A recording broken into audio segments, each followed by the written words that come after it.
Ya, makanya usahakan betul kata Nabi, begitu masuk ke awal Dzulhijjah Anda puasa. Kapan waktunya? Silahkan perbanyak, tanggal 1 sampai 9. Redaksinya perbanyak, perbanyak. Jadi kalau bisa 9 hari penuh, alhamdulillah, itu bagus. Ya, kalau nggak bisa ya 3 hari, 5 hari. Makanya latihan dari sekarang. Latihan dari sekarang ya. Besok tuh mulai latihan Pak, hari Senin Bu. Kalau nggak ketemu Senin besok, nunggu hari Kamis. Kalau hidup, ya, Masya Allah. Jadi selalu begitu. Tanyakan, tanyakan. Kalau ada kesempatan, besok kamu kesempatan nih. Kalau nggak, kamu nggak hidup, gitu kan? Ya belum tentu. Lakukan, lakukan. Kalau ada kesempatan kita buat petanya. Baik.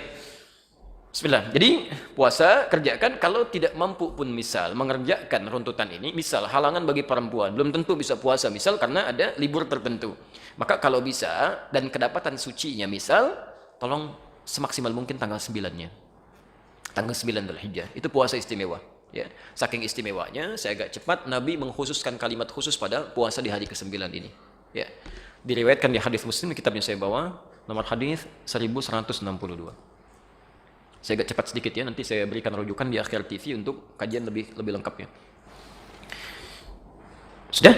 Hadis Muslim nomor hadis 1162 dari Abu Qatadah Al-Ansari. An Abi Qatadah Al-Ansari radhiyallahu taala anhu qala, dari Abu Qatadah, semoga Allah memberikan ridha kepada beliau, menyampaikan, alhamdulillah, su'ilan nabiyyu sallallahu alaihi wasallam an siyami yaumi Arafah. Di riwayat lain an shaumi yaumi Arafah.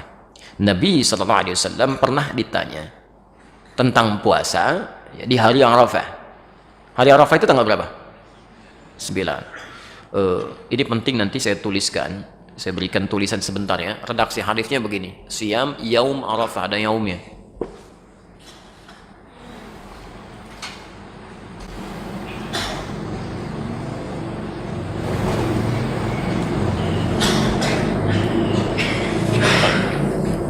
Ingat ya, Siyam Yaum Arafah. Suka agak keliru, sebagian orang mengatakan Saum Arafah.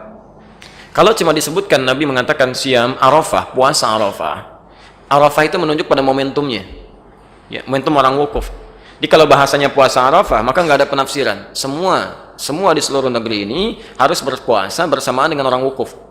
Jadi nggak usah ada penafsiran, nggak usah ada penafsiran. Jadi begitu di Saudi misalnya wukuf sekarang, kita ikut puasanya di hari itu. Jelas ya? Itu kalau tidak menggunakan yaum. Tapi kalau menggunakan yaum itu disebut dengan dzarfuz zaman, ya. Huruf yang melekatkan sesuatu pada waktunya, bukan momentumnya. Menunjuk pada waktu, ya. Di yaum itu menunjuk pada waktu. Maksudnya apa? Hadis ini ingin menegaskan puasa ini dilakukan bukan mengikuti momentumnya, tapi mengikuti waktunya. Ya. Waktu orang wukuf tanggal berapa? 8 apa 9? 9, ya. Di waktu orang wukuf di tanggal 9 Dzulhijjah. Artinya kalau di satu tempat, satu daerah, satu negara sudah masuk ke tanggal 9 Dzulhijjah, sekalipun tidak sama dengan tempat orang wukuf sekarang di Saudi, maka itu sudah harus menunaikan puasanya. Jadi jatuh puasanya pada tanggalnya, bukan pada momentum wukufnya. Jelas ya? Yang harus diikutkan pada tempat tertentu. Ya, misal sekarang di Saudi, ya. Misal, mohon maaf, pemerintah kita menetapkan waktu misalnya awal Dzulhijjah beda dengan Saudi misal, karena zonanya misalnya ada perbedaan tertentu. Ya, dalam hal tertentu, kondisi tertentu, misal saja, maka yang diikuti saat puasa Arafah itu bukan ikut ke yang wukuf, bukan waktu Saudi, tapi waktu sini, ya.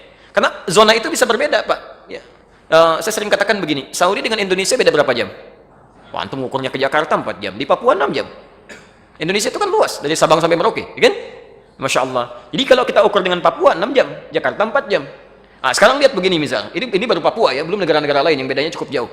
Ya, ketika Saudi menetapkan tanggal 9 Dzulhijjah, ya, misal maghrib di Saudi, misal jam 7, di Papua jam berapa?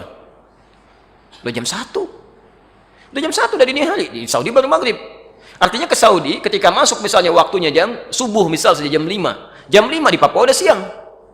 Udah siang, bahkan sebagian sudah beda waktu. Yang jadi persoalan misalnya kalau Saudi duluan, Saudi sudah tanggal misalnya 9 Dzulhijjah rahmakallah. Di sini sebelumnya. Bisa terjadi. Jadi begitu sana sudah masuk maghrib, di satu tempat misalnya baru masuk ke awal tanggal 9. Ya, baru mau subuh gitu kan, itu belum nyambung, waktunya berbeda. Dari segi penunaiannya, ini kaidah. Dan di sini sepakat, bahkan ulama-ulama di Saudi pun memberikan fatwa. Jadi kalau di satu negara zona waktunya berbeda jauh, ya, tidak terlampau dekat, yang bisa melahirkan perbedaan waktu, maka waktu di negara tersebut yang diikuti. Kecuali kalau waktunya dekat, sekitaran Teluk, kemudian UAE, Qatar, bahkan kami sampai ke Libya. Itu kalau Saudi musim haji sudah ikut waktu Saudi, ya, nggak ribut-ribut lagi. Kecuali kalau yang masanya cukup agak jauh seperti kita saat ini di beberapa tempat. Jelas ya? Jadi nanti kalau pemerintah menetapkan waktu misalnya bersamaan, alhamdulillah. Kalau tidak, ikuti waktu kita. Jelas ya? Baik. Itu pahalanya, Pak. Sehari aja, Bu. Sehari aja. Yukaffiru sanatal madiyah wal baqiyah. Bisa menggugurkan dosa setahun berlalu.